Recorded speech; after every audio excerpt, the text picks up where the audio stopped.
The Buy It, Rent It, Profit education platform. Tonight we have Nick Bulis from Prime Corporate Services.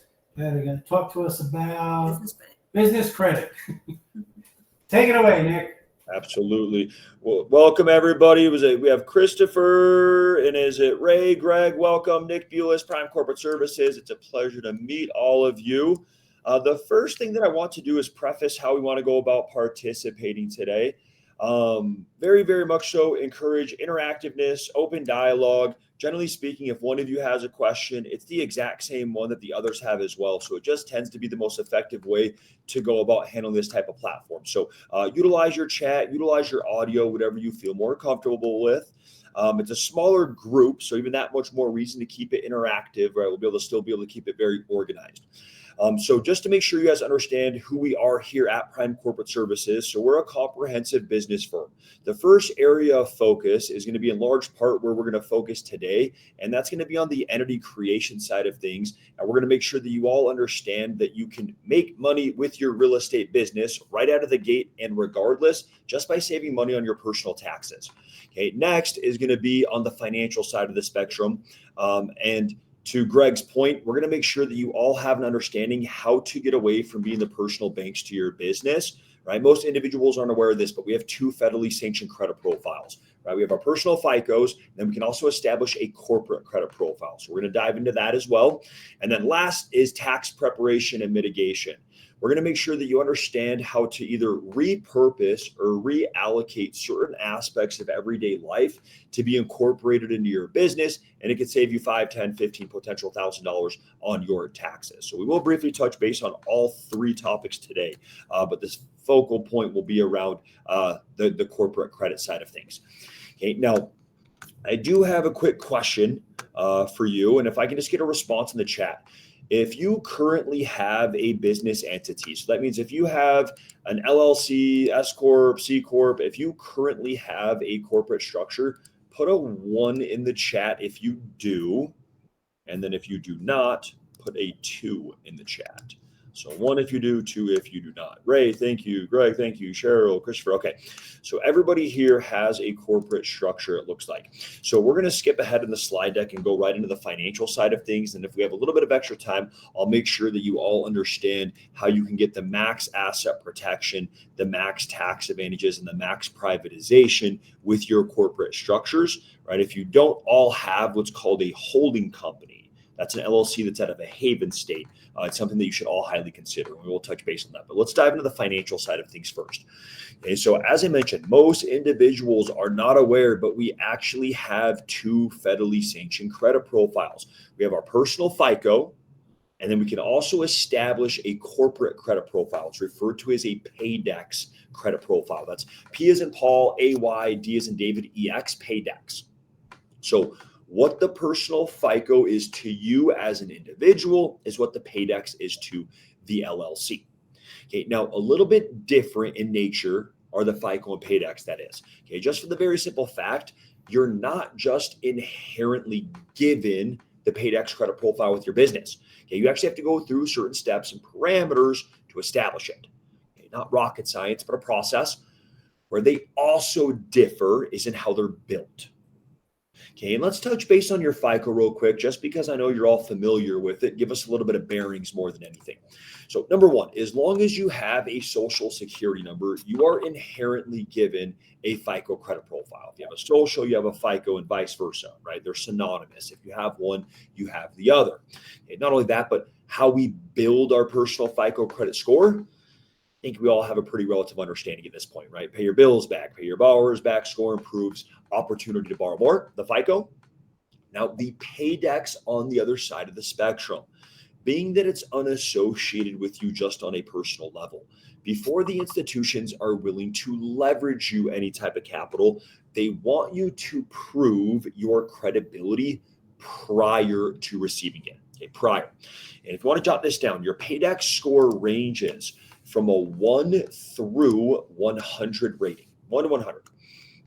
And then if you also want to write down 75 or higher, okay, having a 75 on your PAYDEX is the equivalent of having a 750 on your FICO. Okay, those are the ranges. So at minimum, we want to be at that 75 to 85 type rating on the Paydex is the sweet spot. Now, the reason I say that the 75 to 85 marker is the goal for any business owner, once accomplished, you're now what we refer to as is a self-sufficient business. Okay, the business is now walking and funding on its own 2 feet, utilizing corporate funds, business lines of credit, capital unassociated with you just personally. Okay, you want to get away from being the personal bank to your business, right? Even more than just getting away from the personal bank to your business. Need to get away from being solely personally financially liable for the business. Okay, very, very easy way to break this down is if you're thinking about it in a binary, right? So on one side, you have personal, right? That's us. We have social security numbers that are tied to our FICO credit profiles, right? Hence why everything that's tied to your FICO is tied to you, the individual, right? So personal, social, FICO. Other side of the spectrum, we have the business, right? So we have our corporate structures, our LLCs or our S Corps that are tied to our EIN numbers, employer identification number. You know what that is? That's tied to our Paydex credit profile. Right? So LLC, EIN, and Paydex. You want everything that you're doing in regards to the business from a legal as well as from a financial standpoint to be falling on the LLC linked to the EIN that you're developing the Paydex credit profile off of. So regardless what happens with the business doesn't come back and affect you personally. Right? There's no limit to how many businesses we can start, how many Paydex credit profiles we can establish and build. If we have one FICO, we have one social. We don't jeopardize that for something potentially out of the business's hands, right? They gave us 2 federally sanctioned credit profiles for a reason: personal, business, right? Separate the 2. Any questions on the Paydex credit profile as far as establishing it goes? Like I said, it is something that takes actionable steps. I speak to individuals from time to time that have pre-existing businesses that are under the impression that they have a corporate credit profile because they have a credit card that has their business's name on it. Right? That's what we want to get away from, right? Banks are businesses. Banks are private institutions, right? So a lot of times the first thing that happens when you go to set up your business's bank account, they let you know that you qualified for a business credit card. Keep in mind, that's nothing more than a personal FICO line of credit that just so happens to have your business's name on it. That's what you want to get away from, right? You actually have to go through an institution just to establish the Paydex. So it's virtually impossible to have without knowing, right? It's not hard, but you just have to literally go through an institution to establish it. So what what institution do you go through to establish it? So Dun & Bradstreet is the sanctioning institution. Now, Equifax, TransUnion, they all report to your Paydex, but Dun & Bradstreet is the institution you have to go through just to establish your Paydex credit profile. Okay. Yep. Right. And also consumer funds versus corporate funds, right? Consumer funds are FICO funds, right? Corporate funds also come with better terms and interest rates. Right? If you think about it analytically, it makes sense, right? Business Paydex funds are designed and utilized for just business. What does business consist of? Right? It's a constant cycle of cash flow, right? It's a constant influx cycle of cash flow. With that being said, you don't go against the grain, right? What I mean by that is you don't rob Peter to pay Paul, right? Borrow from Nick, pay back Nick. Borrow from Nick, pay back Nick. When do you actually monetize the business? What we're looking to do as business owners oftentimes is buy time. Right? Hence the term ROI, right? Return on investment. Buying time isn't viable on consumer rates, right? Just to give you guys a breakdown of how they differ from one another.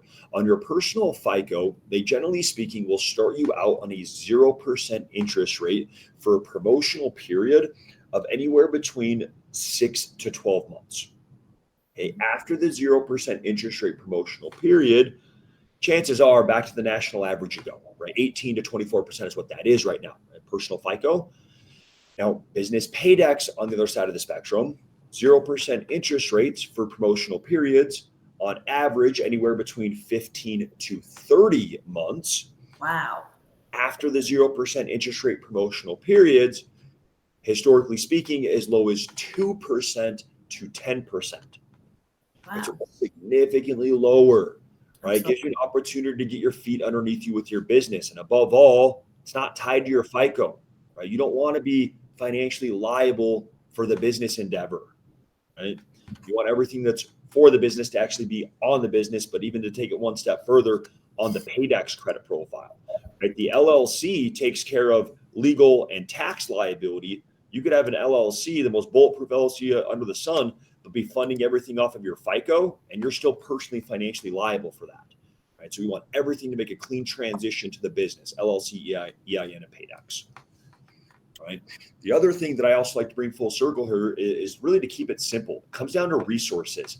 I'm yet to hear somebody in the 10 years of me doing this and being one of 3 people to build this company to ever hear somebody say they wish they didn't have more money. That would be the first time that I've ever heard that. Not only that, but more money with money that's designed for what it is that you're looking to put it towards, business. It's more efficient, you have better terms, you have better interest rates, right? But with getting away from me, the personal bank, to the business, also just comes with doubling your financial resources. Right? You have your personal FICO, right? We've all started at 18 years old with low credit scores at some point and had to build it up to get to the point where we had more leveraging ability. It'd be the equivalent of somebody coming to you at 18 years old with a 350 credit score and telling you that they could get you to a 750 within 3 to 4 months.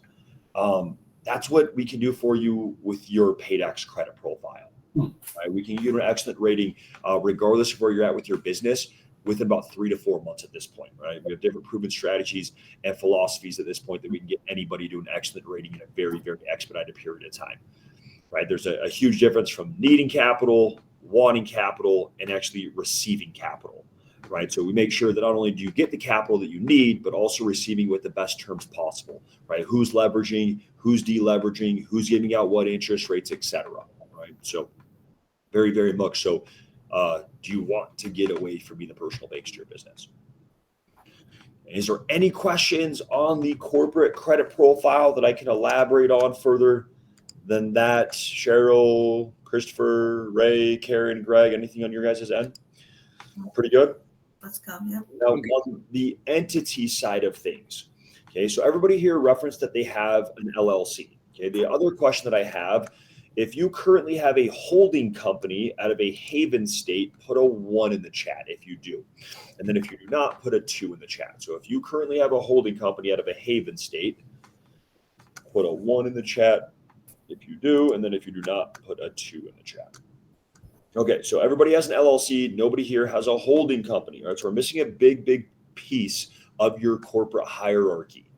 Okay, so what a holding company is an LLC that is structured out of one of our 4 haven states.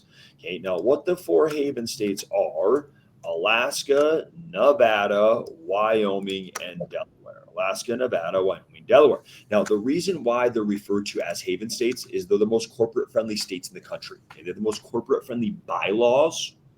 Now, there's 3 advantages of these corporate bylaws. If you just want to jot down numbers 1, 2, and 3. So number 1, write down max asset protection. Max asset protection. So because of these corporate bylaws, you literally cannot have any better asset protection than you do out of these 4 states. Okay, number 2 is max tax advantages. So these are all 0 income tax states. And we're also going to elaborate in great depths with you in regards to the holding company's operating agreement and the different tax functionalities that consists of. So number 2 is max tax advantages. Number 3, write down max privatization. So the haven states are referred to as privatization states. Now, what that means is it's not public record who the members of the entity are. So it gives you the maximum anonymity. So at the very, very top of your corporate hierarchy, you have your holding company that gives you the max asset protection, the max tax advantages, and the max privatization. And then from that point, as you progress with your business endeavors, you diversify, you acquire assets, eventually you're going to have other LLCs in place that are owned by the holding company. Okay, the LLCs owned by the holding company are referred to as subsidiary LLCs. Okay, and all subsidiary means is plain and simple, it's a corporate structure that's owned by a holding company. Now, the reason why, Cheryl, Christopher, Ray, that you do your corporate hierarchies in this capacity is it kills as many birds with one stone as necessary. And just for the very simple fact, every LLC that is now owned by the holding company now inherently has the max asset protection, the max tax advantages, and the max privatization. Right? So it kills as many birds with one stone as necessary. So if you do not have a holding company out of a haven state, you don't have max asset protection, max tax advantages, and max privatization. All right. Any questions on that? Yes, Just- I'm sorry. You can go ahead. Go ahead, Karen. No, go ahead. Go ahead. I just have one question, Nick. You guys set up a holding company for me about a year or so ago, and I have 7. You also set up 7 LLCs for me. I just talked to Dakota yesterday. He's gonna, we're gonna go ahead and go have you guys do my taxes for me as well for 2024. Nice. One issue I had was for the holding company in California. There's a document that needs to be signed that connects the LLCs to the holding company. And I'm not sure if you guys actually did those documents for me. I think I paid for you guys to do it. Can you check my Can you check my account and see if those documents were signed? And also, is there any documents that say that the holding company owns these several LLCs? Because I don't have that. Yeah. So the first thing is to make sure I clear up this misconception. So you do not have to foreign file. Okay. Now, if your holding companies didn't own your subsidiary LLCs, then yes, you'd have to do what's called a foreign registration to show that you have an entity outside of the state in which you live.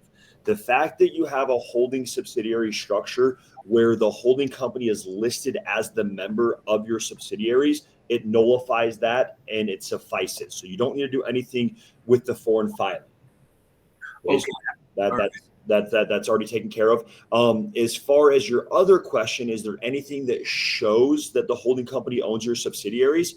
Every single one of your subsidiaries, right? So every single subsidiary that you have has your holding company listed. And sorry, is that Ray who's asking this question? Has your holding company, Ray, listed as the member of your subsidiary? So it's on all of your documents.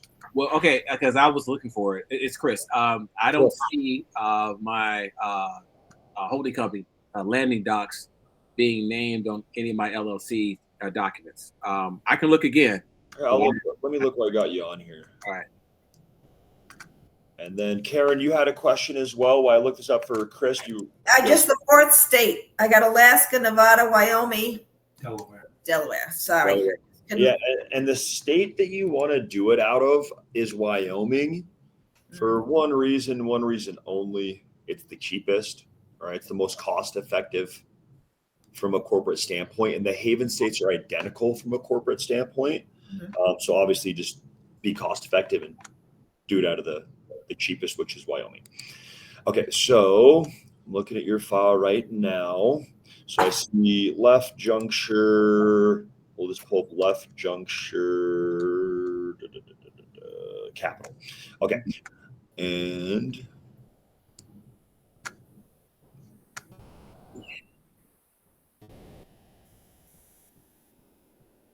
so Landdoc Holdings is listed as the member. As the holding company, right? Yes, so that's listed as the member of all of your subsidiary LLCs. So it's on your articles. Okay. Yep. What page? And we have all your docs. Do you want us to resend your documents? No, I have them. You have what page is it on? So let me pull this up. Go to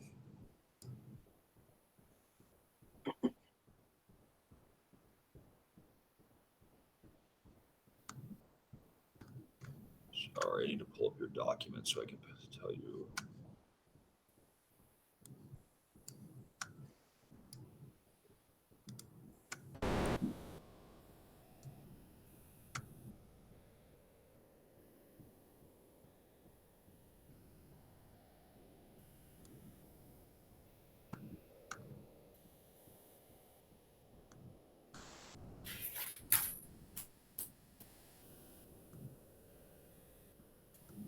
Sorry, I'm trying to get the exact page. Okay, go to your operating agreement, and it's on page 12. 12. Okay, Got it. Very bottom.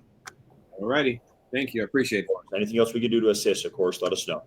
Appreciate it. Thanks. And then I have you, a question. and just so you're also aware, Chris, you have what's called articles of resolutions that states out a lot of what it is that you think that you're asking for, as far as like the holding company and whatnot. So that's another place you can go to is your article of resolutions. But the operating agreement is what states out the holding company. Okay. Got it. All right. I got a question. Yes, sir. Do you have to fill out the BOI in those 4 states for your LLC? Great question. Okay, so right now there is a federal freeze on the federal requirement, what's called your Corporate Transparency Act BOI report. So those of you that have been in business for all of 2024 probably are very aware of this. So the BOI report was something that was enacted in January 1 of 2024. It's called your Beneficial Ownership of Information Report. So it just requires that you fill out an additional document. There is a federal freeze on that right now. Okay, I so just heard the other day that they brought it back again. No, By the 21st of March. no. So if you go to their website, it's still froze. So we're constantly checking it as well. But we're going to have a big injunction on the 15th. The rumor is that they are going to reinstate it. So if you get your LLCs from us, we have a portal that has 95% of your information uploaded into it for you. So we've made it super efficient for you all. They get your LLCs from us. Like even if you did get your LLC from us, I could essentially get you access to the portal. It just wouldn't do a whole lot for you just because we don't have any of your LLC information. But as of right now, there is a freeze, but I would still do it, to be honest, Chris, just because the common consensus, if you were to ask our legal team, is that it will be reinstated coming up here in March. I'm Ray, and my LLC is out of Wyoming, but I'm going probably have to fill it out anyway. Then Yeah, no matter what, it's for every state. I thought they were trying to go after people that's money laundering that's making a lot more than us small businesses are. Yeah, that's what they tell you, that the reason why they started it, but they want everybody to participate. Yeah, it is a federal requirement, regardless of the size of business and regardless where you're at. It's on a federal level. But the purpose of it was supposedly to diminish financial crimes, hence why they just want more information around the entity. Whether or not it ends up actually getting put back into effect and having the outcome that they're looking for, I don't know. But as of right now, there is a freeze, and it is potentially going to be required again coming up here in March. So I would just be proactive and submit it. And then in Florida, we have until July, correct? Because of the hurricanes? So you're supposed to have 90 days from when they reinstate it. 90 days of reinstatement, right? And then for those of you that did get your entity structures from us, you do get inundated with constant information around that BOI report. Okay, just to make sure that you are. And then those of you that have not had the opportunity to speak to one of our corporate advisors, let's make sure that you guys all have the opportunity to schedule an appointment, because Buy It, Rent It, Profit, Karen, and Brian have covered a consultation for all of you to speak to one of my corporate advisors. Okay, the topics in which they'll be going over is going to be really based off what it is that you need. If you don't have your entity structures yet, make sure you book an appointment to speak to one of my corporate advisors so they can get you up to speed with the different options that you have with your entity structures.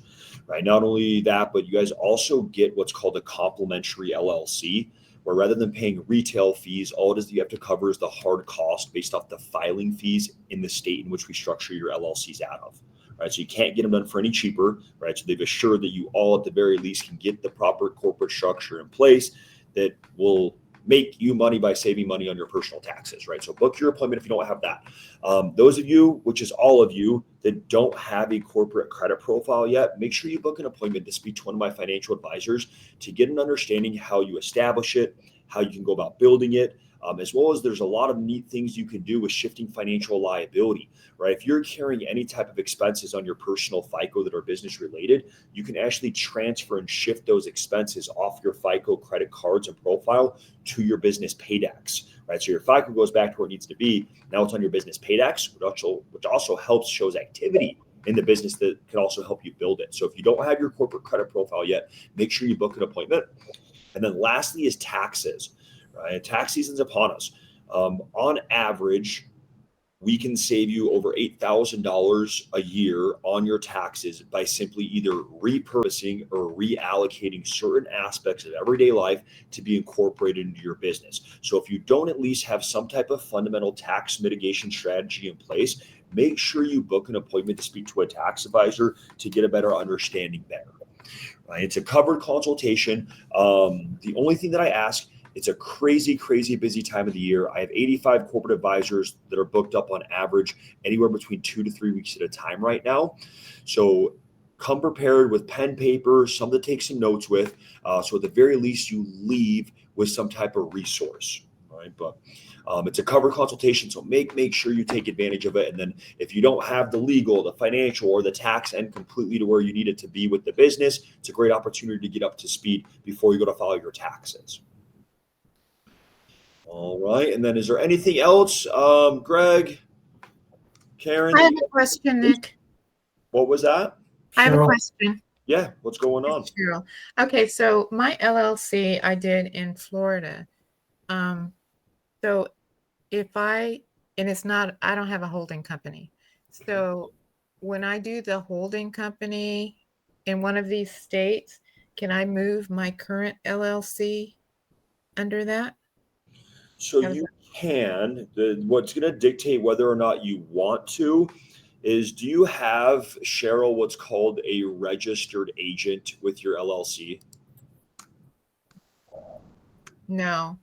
When I first did it, I did it out of Nevada, and then I took it over and did it myself out of Florida. So that means if you don't have a registered agent, that means your LLC is public. If you bring a pre-existing public LLC underneath the private holding company, it will pierce the privatization veil across the board. So you're not going to actually want to have the holding company own that pre-existing Florida LLC. Okay. It's not that big of a deal at this very moment, just for the very simple fact, just by having the holding company, even if it doesn't own your pre-existing Florida LLC, but just by having the holding company, you'll still, no matter what, get max asset protection and max tax advantages. You'll just never have privatization with that Florida company, which you never have to begin with, right? So you'll still get 2 of the 3 advantages no matter what. And then as you progress and you start to get new LLCs, just make sure they're underneath the holding company from the very beginning.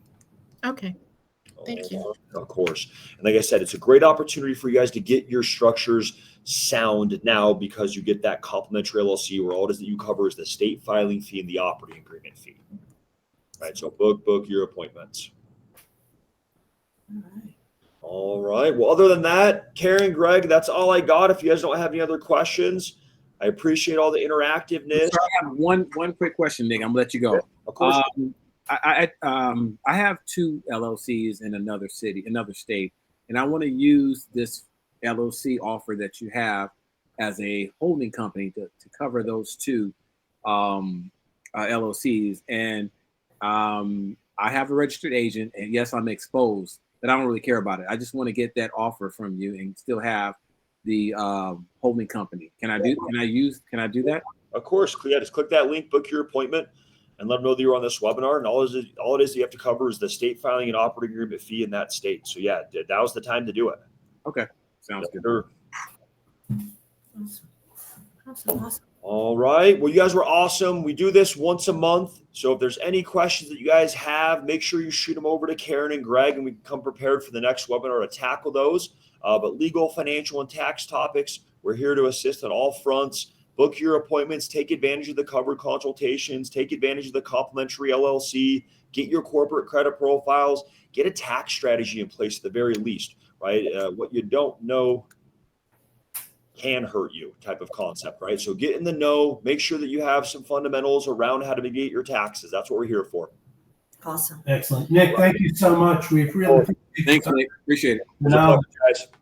Have a wonderful day. Bye-bye. Bye.